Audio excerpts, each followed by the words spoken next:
بسم الله الحمد لله والصلاة والسلام على رسول الله صلى الله عليه وسلم. دمان قلوينها بيش بربارة انت كوكولوسن خيارتا ماشاس كوميدو ديودان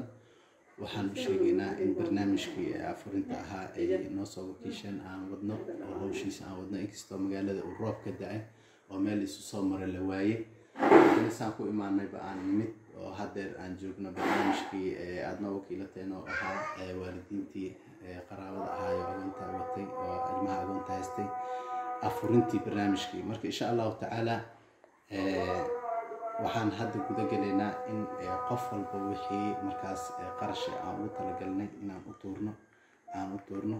si idinkana aad noola socotaan ee aad u aragtaan insha Allah ta'ala qof walba wixii markaas ururka dhalinyarada beesha barbaare ayaa gaarsiiyay deeq afurin oo ay ugu talagaleen inay ka faa'iideystaan qoysas danyar ah iyo agoon ah oo ku nool qaar ka mid ah degmooyinka gobolkan Banaadir. Deeqdan ayaa waxa ay ka timid dhalinyarada beesha barbaare kuwaasoo jeebkooda ka soo aruuriyay isla markaana gaarsiiyay qoysas ka kooban agoon iyo dad danyar ah. qaar ka mid ah qoysaskii ka faa'iideystay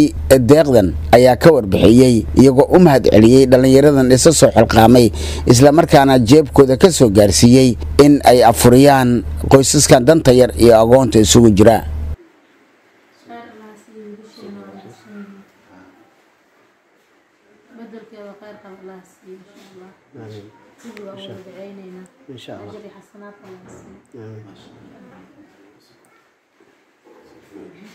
خير بما الله سوسيا وإذن نوضات رجعنا ونسوق دارين بدل شو خير الله أسيقين وأنا سوق دارين وحين رسي خير الله سيقين شيء جري حسنات الله إن شاء الله.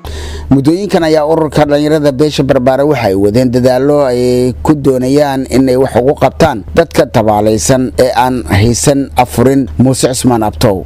Telefishinka Qaranka Soomaaliyeed, Muqdisho.